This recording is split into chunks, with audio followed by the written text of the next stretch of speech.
सभी बहनों को नमस्कार। स्वागत है आपका गवर्नमेंट एग्जाम प्रिपरेशन चैनल में। देखिए, जो आज हमारा टॉपिक का नाम है वो है बच्चे का शारीरिक विकास कैसे होता है। बहुत ही बेहतरीन ढंग से और अच्छे ढंग से पढ़ेंगे, समझ समझ के पढ़ेंगे, ठीक है।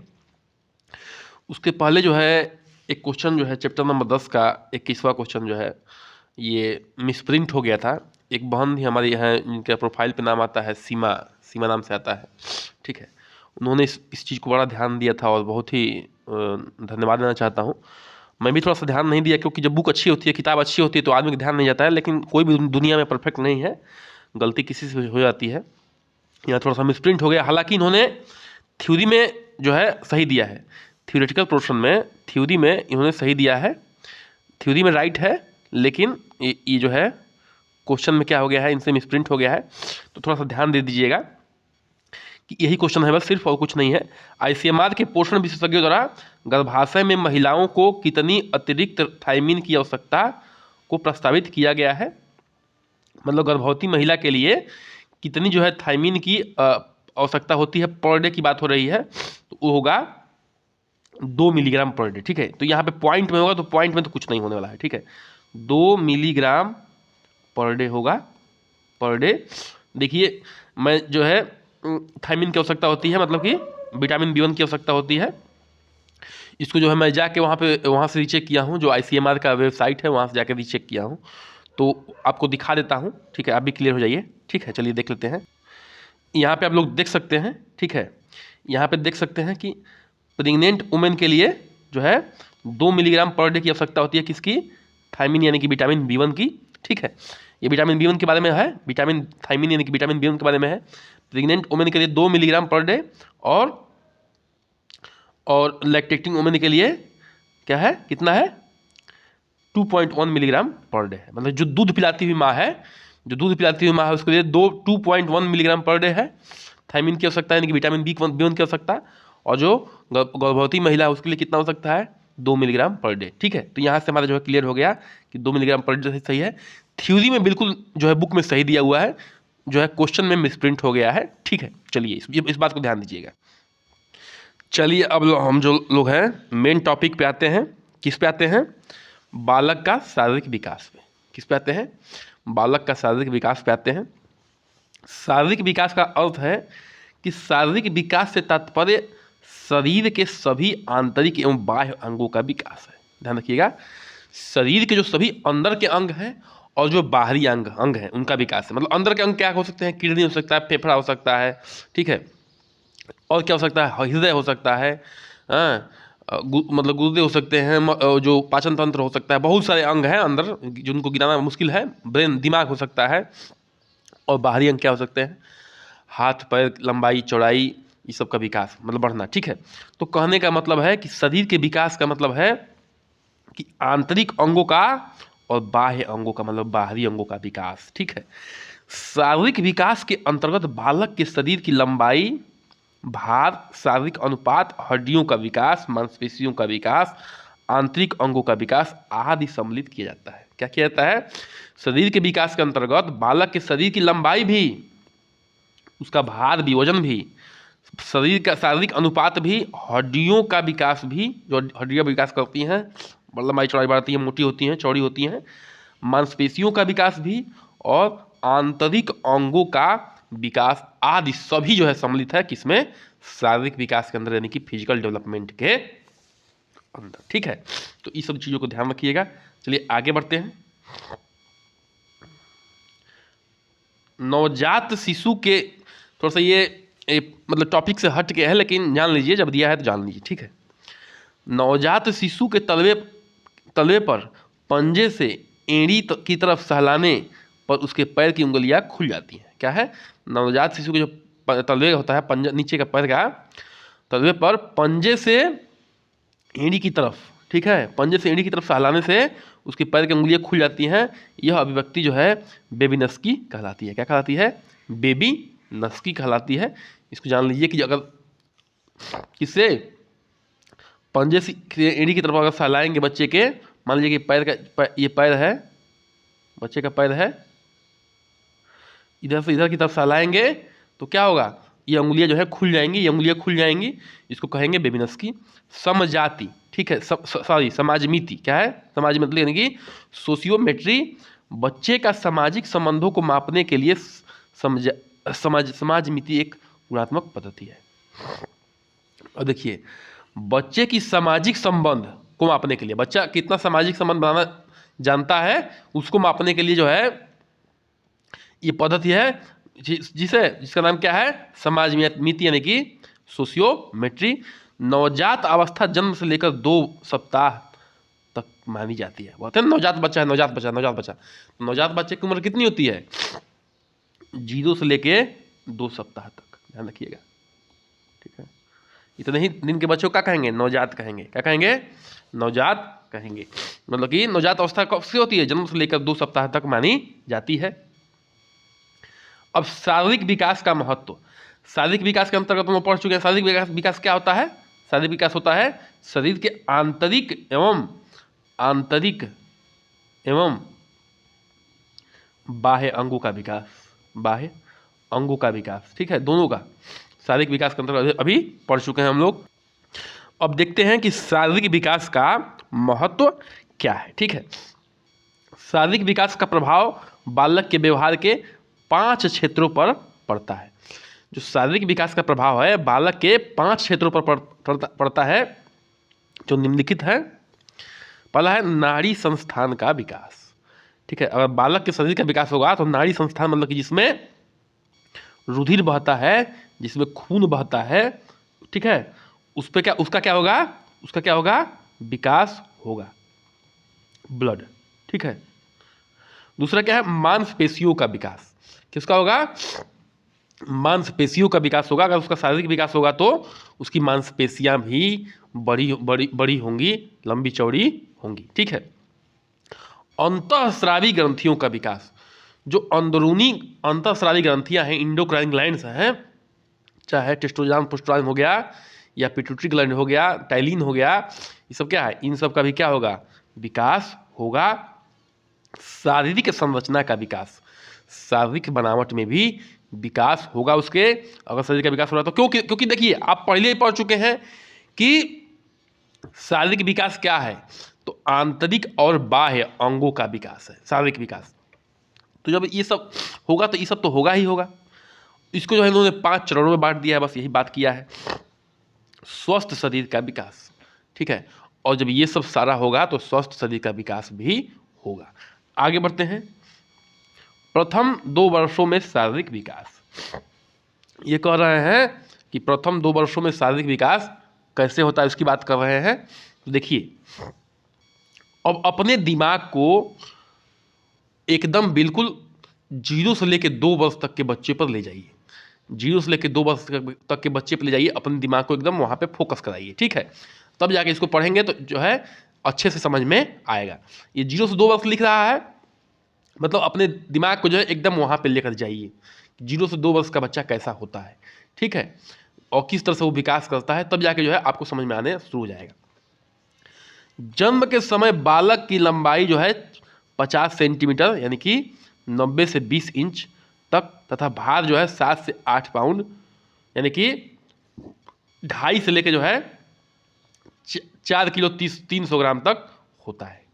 कहने का मतलब ये है कि जब बच्चा जन्म लेता है तो लगभग जो है 50 सेंटीमीटर का होता है, और एवरेज की बात हो रही है, औसत की बात हो रही है, और उसकी वजन जो है 2.5 किलो से लेके 4 किलो 300 ग्राम तक होता है।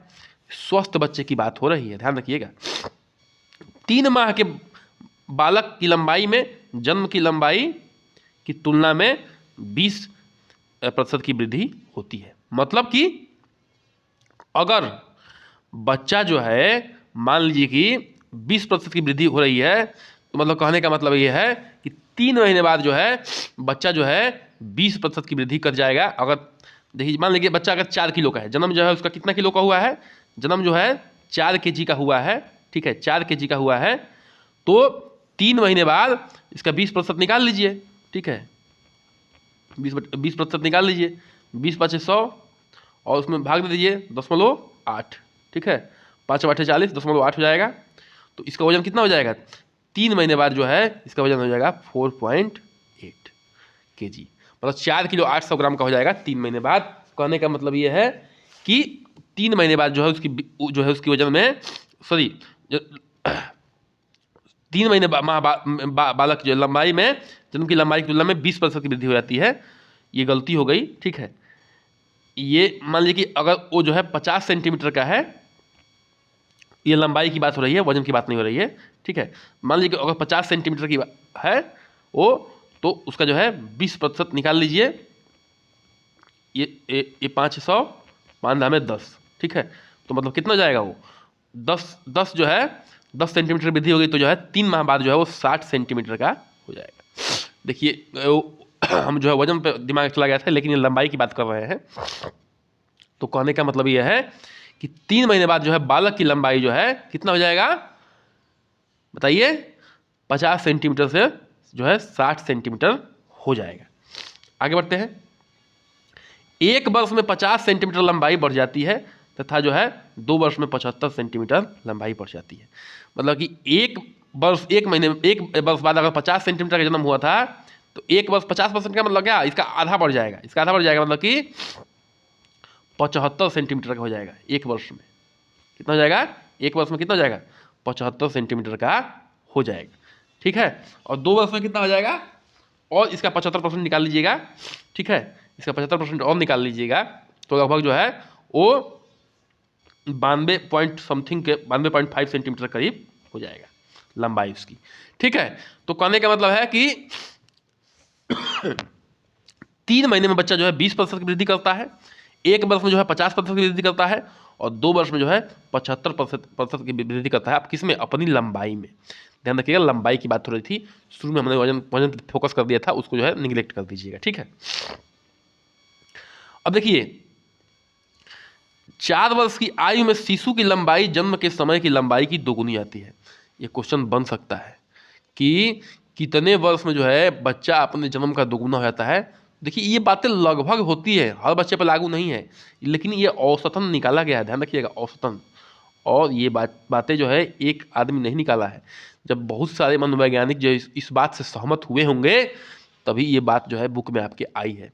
तो 4 वर्ष में जो है बच्चा अपने लंबाई का क्या हो जाता है, अपने लंबाई का 4 वर्ष में दोगुना हो जाता है, ये ध्यान रखिएगा। आगे बढ़ते हैं। कंकालीय एवं मांसपेशियों का विकास।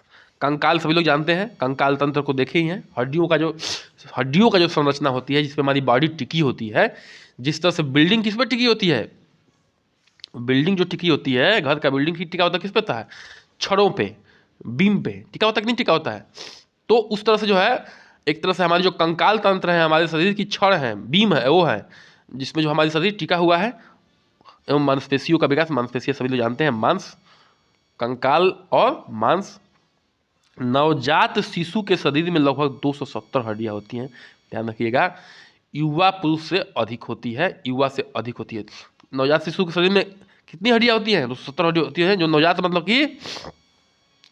कि 0 से 2 सप्ताह का बच्चा, उसके शरीर में कितनी हड्डियां होती हैं, 270 हड्डियां होती हैं। ये हड्डियां अत्यंत लचीली होती हैं, बिल्कुल लचीली होती हैं, ठीक है, लचीली। वयस्क में हड्डियों की संख्या जो है 206 होती है। बहुत बार पूछा गया है, अब इसको बहुत आसान प्रश्न मान लिया गया है, लेकिन आप लोग मत मानिएगा, ठीक है, क्योंकि एग्जाम में हर चीज़ की तैयारी करनी होती है।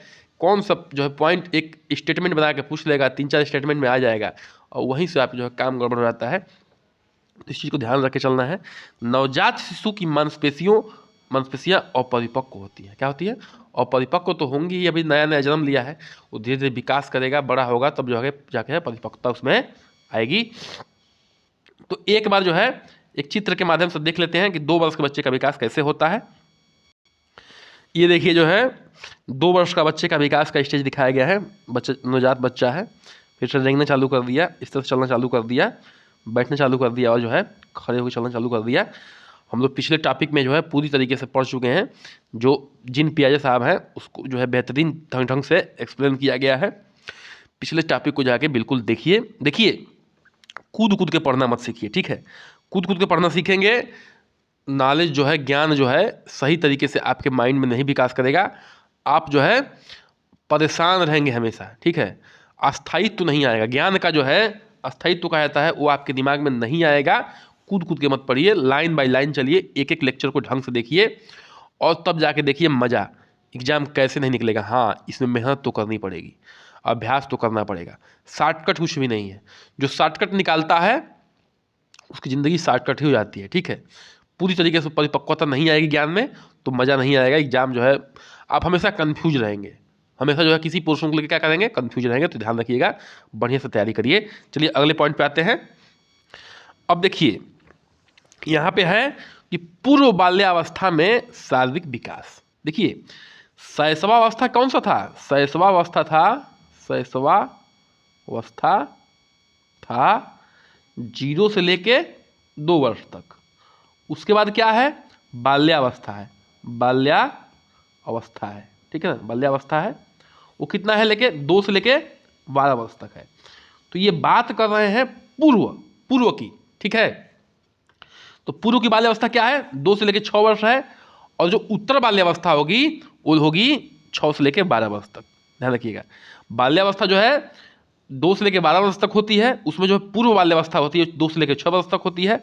और जो उत्तर बाल्यावस्था होती है वो 6 से 12 वर्ष तक की होती है। ठीक है, तो चलिए ध्यान देते हैं। अभी पूर्व बाल्यावस्था के बारे में हम लोग पढ़ने जा रहे हैं, तो पूर्व बाल्यावस्था के बारे में पढ़ते हैं। चलिए ठीक है, उम्र के हिसाब से अवस्था को याद रख लेंगे तो बिल्कुल आसानी होगी। जो मैं बता रहा हूँ उसको ध्यान रखिएगा। बाल्यावस्था जो है 2 से लेकर 12 वर्ष तक होती है, उसमें पूर्व बाल्यावस्था जो होती है, पूर्व बाल्यावस्था जो है ये पूर्व बाल्यावस्था जो है कहाँ से कहाँ लिखा गया है, 2 से लेकर 6 वर्ष तक होती है। और जो है उत्तर बाल्यावस्था 6 से लेकर 12 वर्ष तक होती है। ध्यान रखिएगा। चलिए शुरू करते हैं। अभी पढ़ रहे हैं हम लोग पूर्व बाल्यावस्था, यानी कि 2 से लेकर 6 वर्ष के बच्चे के बारे में पढ़ेंगे। लगभग 30 माह तक लंबाई जो है 90 सेंटीमीटर तथा वजन जो है 13 किलोग्राम होता है। 30 महीने तक जो है लंबाई कितनी होती है, 90 सेंटीमीटर होती है। हम लंबाई निकाल दिखा चुके हैं, निकालना भी बता चुके हैं कैसे परसेंटेज निकाला जाएगा। और वजन जो है 13 किलो तक होता है। 30 माह महीने मतलब कितना हुआ, 12 के 24, 2.5 साल की बात, बच्चे की बात हो रही है। ठीक है, 2.5 साल के बच्चे की बात हो रही है। तो 30 माह में जो है ये 2.5 साल के बच्चे की बात हो रही है, 2.5 वर्ष के बच्चे की। तो लंबाई कितनी होती है, 90 सेंटीमीटर, और वजन जो है 13 किलोग्राम होता है। 3 वर्ष की आयु तक बालक की मस्तिष्क का वजन व्यक्ति के मस्तिष्क के वजन का 75% प्राप्ति कर लेता है। जो एक वयस्क होता है, 3 वर्ष के बच्चे का मस्तिष्क का वजन जो है वो 75% प्राप्त कर लेता है। वयस्क की जो वजन होता है उसकी बात कर रहे हैं, उसके वजन से कंपेयर कर रहे हैं। 6 वर्ष तक जो है मस्तिष्क का वजन जो है 90% तक प्राप्त कर लेता है। 6 वर्ष तक जो है वजन मस्तिष्क का 90% जो है डेवलप हो जाता है। शिशु के सिर का अनुपात जो होता है, शिशु की बात हो रही, ध्यान रखिएगा, 1:4, मतलब शरीर जो है 1:4 के, मतलब सिर और शरीर के जो अनुपात चलता है 1:4 के अनुपात में चलता है। जन्म के पश्चात लगभग 6 से 9 माह में पहला दांत निकलता है। जन्म के बाद लगभग 6 से 9 महीने के बीच में पहला दांत जो है बच्चे का निकल जाता है। 2 वर्ष तक की आयु तक जो है 20 दांत निकल जाते हैं, जो कि सभी दांत अस्थायी होते हैं। अस्थायी का मतलब क्या, वो दूध के दांत होते हैं, टूटने वाले होते हैं, वो टूटेंगे ही टूटेंगे। ठीक है, 16 से 18 महीने की उम्र में बच्चा जो है सीढ़ियाँ चढ़ना शुरू कर देता है। 16 से 18 महीने के बीच में बच्चा जो है सीढ़ियाँ चढ़ना शुरू कर देता है, मतलब कि लगभग जो है 1.5 वर्ष की उम्र में जो है बच्चा सीढ़ियाँ चढ़ना शुरू कर देता है। बच्चों में नाखून चबाने की आदत जो है हीन भावना है, मतलब बच्चा अगर नाखून चबाता है तो उसमें हीन भावना को दर्शाता है। ठीक है, चलिए आगे बढ़ते हैं। सिर की सतह के क्षेत्रफल संपूर्ण शरीर के सतह के क्षेत्रफल का 13% रह जाता है। ठीक है, किस उम्र में, अभी जो है पूर्व बाल्यावस्था की बात कर रहे हैं, 2 से 6 वर्ष की बात कर रहे हैं। बालक का धड़ जो है जन्म के आकार से 2 गुना लंबा एवं चौड़ा हो जाता है।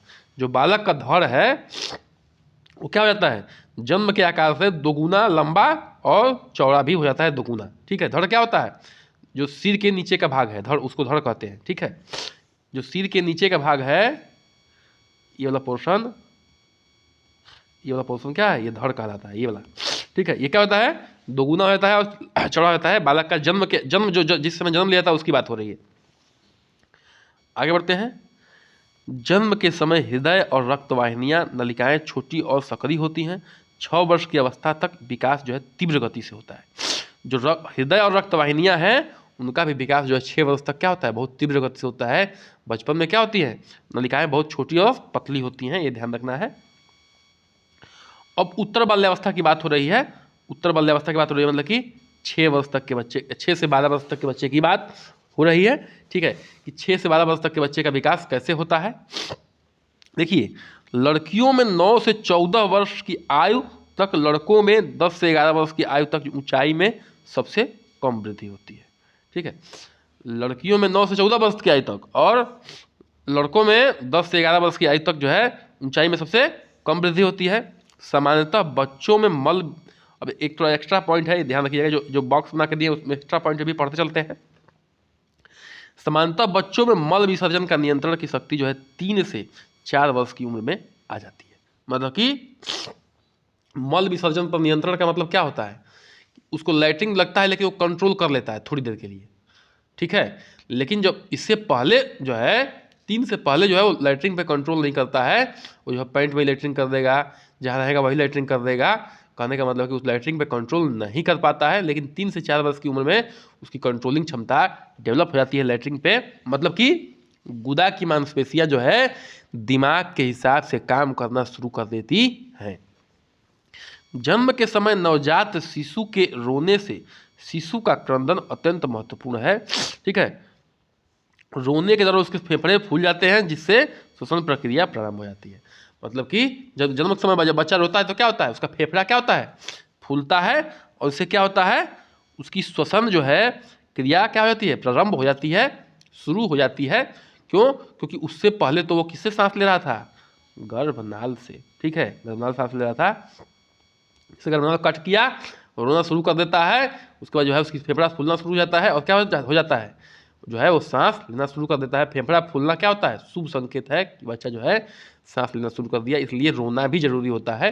ठीक है, मैक्सिमम केस में स्वस्थ बच्चे जो है रोते ही रोते हैं। इस चीज़ को आपने फिल्मों में देखा होगा, या किसी घर बच्चे होंगे तो उसने ध्यान दिया होगा इस बात को। जन्म के समय प्रारंभ में श्वसन गति जो है 40 से 45 प्रति मिनट होती है।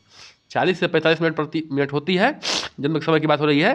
क्रियात्मक समन्वय का अर्थ 2 अंगों की मांसपेशियों का आपसी समन्वय होना है। ठीक है, क्रियात्मक समन्वय का मतलब क्या होता है, अर्थ 2 अंगों के मांसपेशियों का क्या होता है, आपसी समन्वय होना होता है। जैसे मान लीजिए कि कोई बच्चा जो है क्रिकेट खेल रहा है। ठीक है, क्रिकेट खेल रहा है तो क्या कर रहा है, उसको जो है ये इधर से बाउंड्री पे कोई मारा है बॉल, यहाँ से जाकर उसको पकड़ना है, तो क्या करेगा, यहाँ से जब यहाँ तक जाएगा तो उसके जो पैर भी काम करेंगे और उसके हाथ भी काम करेंगे बॉल पकड़ने के लिए। मतलब क्या है, पैर और बॉल और दिमाग जो सेंस भेज रहा है, सब आपस में क्या है, एक समन्वय बना रहे हैं, तभी जो है बॉल को क्या कर रहा है, पकड़ पा रहा है। मतलब क्या हो रहा है कि अंगों की मांसपेशियां आपस में क्या कर रही हैं, समन्वय बना रही हैं, तभी जो है वो इस काम को अंजाम दे पा रहा है। फिलहाल जो है अभी पढ़ रहे हैं हम लोग क्या, उत्तर बाल्यावस्था के बारे में पढ़ रहे हैं। तो 11 से 12 वर्ष के बालकों का भार जो है 85 से 100 पाउंड के मध्य होता है। 85 से 100 पाउंड का मतलब होता है लगभग, उसमें 2 से डिवाइड कर दीजिए, थोड़ा सा अधिक बढ़ा दीजिए, तो कितना हो जाएगा, ये हो जाएगा 45 से करीब 45 से 50 की बात हो रही है कि 11 से 12 वर्ष के जो उम्र के बच्चे होते हैं 45 से 50 kg के लगभग हो जाते हैं।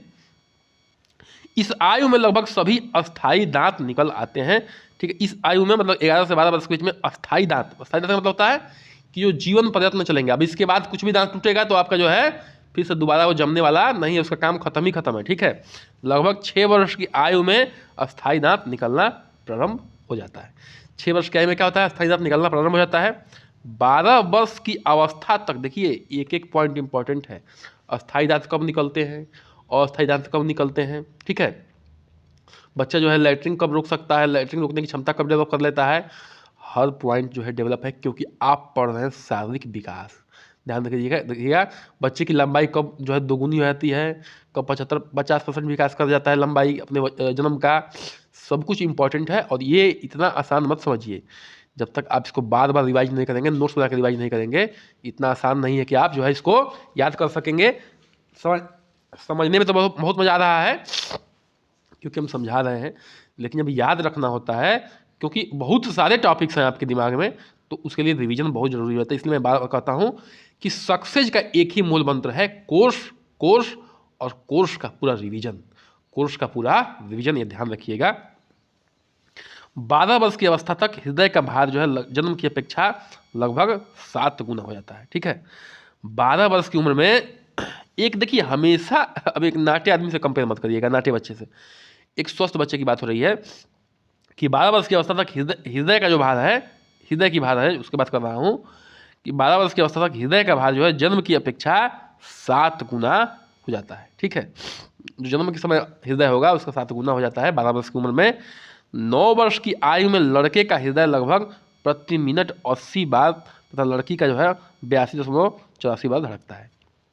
9 वर्ष की उम्र में हृदय का जो लगभग जो है प्रति मिनट कितना बार धड़कता है, लड़के का 80 बार और लड़की का 82.8.4 बार धड़कता है। किशोरावस्था में शारीरिक विकास, ठीक है। किशोरावस्था क्या होती है बताइए, 12 से लेके 18 वर्ष की उम्र होती है। उसके बाद क्या हो जाता है, 18 वर्ष से ऊपर जो होता है वो जाता है प्रौढ़ावस्था। क्या होता है, प्रौढ़ावस्था, ध्यान रखिएगा, ठीक है। और अभी फिलहाल पढ़ने जा रहे हैं हम लोग क्या, किशोरावस्था के विकास के बारे में पढ़ने जा रहे हैं, तो किशोरावस्था पर ध्यान दीजिएगा। लड़कियों का किशोरावस्था के प्रारंभ तक अपनी लंबाई की अधिकतम सीमा तक पहुंच जाती है। किशोरावस्था का प्रारंभ कब हो रहा है, 12 शुरू है, 12-13 में जो है लड़कियां अपने लंबाई का मैक्सिमम जो है वो जितना बढ़ना होता है वो बढ़ चुकी होती है, मैक्सिमम बढ़ चुकी होती हैं, थोड़ा बहुत बढ़ेंगी तो अलग बात है। किशोरावस्था के समाप्ति तक लड़कों की लंबाई लड़कियों से कुछ अधिक हो जाती है। मतलब 18 वर्ष तक पहुँचते पहुँचते लड़कों की लंबाई क्या हो जाती है, लड़कियों से अपेक्षा अधिक हो जाती है। लंबाई की वृद्धि पर पीयूष ग्रंथि के स्राव का प्रभाव पड़ता है। लंबाई जो बढ़ती है उस पर किसका प्रभाव पड़ता है, ध्यान रखिएगा, पीयूष ग्रंथि यानी कि पिट्यूटरी ग्रंथि का प्रभाव पड़ता है। पिट्यूटरी ग्रंथि का चित्र दिखा देते हैं, क्लियर हो जाएगा। देखिए जो पिट्यूटरी ग्लैंड होता है वो सिर में होता है, यहाँ पे हाइपोथैलेमस के नीचे होता है, इसको पीयूष ग्रंथि भी कहते हैं, ठीक है, पीयूष ग्रंथि भी कहते हैं। और इसका जो आकार जो है ऐसा होता है, देख लीजिएगा, ठीक है। ये क्या करता है, दिमाग में देख लीजिए, ऐसा है, यहाँ पे है इसका स्थान जो है यहाँ पे है पीयूष ग्रंथि का, और आकार जो है इस तरीके का होता है, ठीक है। तो इसका काम क्या है, महत्वपूर्ण काम है कि लंबाई बढ़ाने में, लंबाई की वृद्धि में पीयूष ग्रंथि के स्राव का महत्वपूर्ण प्रभाव पड़ता है। इस बात को आपको ध्यान रखना है, ठीक है। अब देखिए पाचन तंत्र में किशोरावस्था की शुरुआत में तीव्र गति से विकास होती है। किशोरावस्था की शुरुआत कब हो रही है, 12 के बाद हो रही है, परंतु किशोरावस्था के अंत तक इन सब तंत्र का विकास की गति मंद हो जाती है। अंत तक जाते जाते 18 तक पहुँचते पहुँचते इनकी गति क्या हो जाती है, मंद हो जाती है। किशोरावस्था में हृदय का विकास तीव्र गति से होता है। हृदय का विकास क्या होता है, बहुत तेजी से होता है। अब देखिए किशोरावस्था तक हम लोग शारीरिक विकास पढ़ चुके हैं, और मैक्सिमम शारीरिक विकास किशोरावस्था तक हो ही जाता है, क्योंकि आंतरिक और बाह्य अंगों की बात हो रही है सिर्फ, ठीक है, और सिर्फ शारीरिक विकास की बात हो रही है, गुणात्मक विकास की बात नहीं हो रही है। शारीरिक विकास को प्रभावित करने वाले कारक कौन कौन से हैं, इस बात को ध्यान रखना है कि शारीरिक विकास को प्रभावित करने वाले कारक कौन कौन से हैं। कृपया करके बहनों चैनल को सब्सक्राइब करिए, लाइक करिए, शेयर करिए, ठीक है। सब्सक्राइब करने का रेट बहुत घट रहा है, ऐसा क्या है, क्या कमी आ रही है, कमेंट बॉक्स में लिखिए, ठीक है। ऐसा क्यों कर रहे हैं आप लोग, जो है कृपया करके बढ़ाइए इसको, ठीक है, लगातार चलिए। अब देखिए शारीरिक विकास को प्रभावित करने वाले कारक क्या हैं।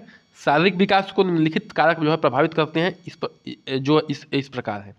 वंशानुक्रम, मतलब कि अगर माँ बाप की लंबाई चौड़ाई जो है अच्छी है तो मैक्सिमम चांस है, अगर और थोड़ा सा नाना नानी और दादा दादी की बात हो रही है, तो अगर उनकी लंबाई चौड़ाई अच्छी है तो चांस है कि बच्चे का भी लंबाई चौड़ाई क्या होगा, अच्छा होगा, शारीरिक विकास क्या होगा, अच्छा होगा। आहार, ठीक है, अगर सही से उसको पोषण नहीं मिलता है तो बच्चा कुपोषित हो जाएगा, बच्चे की लंबाई चौड़ाई पे इफेक्ट पड़ जाएगा, ठीक है।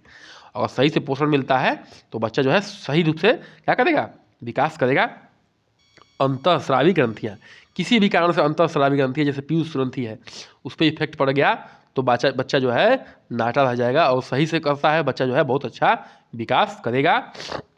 लिंग भेद तो देख चुके हैं कि लड़कियां जो है किशोरावस्था तक जो है क्या हो जाती है, लड़कों की अपेक्षा लंबाई इनकी कम बढ़ती है और लड़कों की क्या हो जाती है, किशोरावस्था में अधिक बढ़ जाती है। तो इसका मतलब क्या है, यहाँ पे लिंग के आधार पर भी बढ़ता है क्या, लंबाई चौड़ाई। वातावरण का भी इफेक्ट पड़ता है, ध्यान रखिएगा, ठीक है, वातावरण का भी इफेक्ट पड़ता है। देखिए नेपाल के मैक्सिमम लोग छोटे होते हैं, ठीक है, और वही अमेरिका वगैरह में जाइए तो बहुत बड़े बड़े लोग दिखेंगे, इंग्लैंड में बहुत बड़े लंबे लंबे लोग दिखेंगे, ऑस्ट्रेलिया में बहुत लंबे लंबे लोग दिखेंगे, ठीक है। और बहुत से ऐसे क्षेत्र हैं जहाँ पे बहुत ही लंबाई बहुत ही नॉर्मल दिखेगी। जैसे अरुणाचल प्रदेश के लोग क्या होते हैं, बहुत ही नॉर्मल छोटे छोटे छोटे दिखेंगे, ठीक, हाइट छोटी होगी। रोग, अगर कोई रोग हो गया तो शारीरिक विकास नहीं हो पाएगा, दिक्कत हो जाएगी, समस्या हो जाएगी। और बुद्धि, बुद्धि का भी प्रभाव पड़ता है, ठीक है।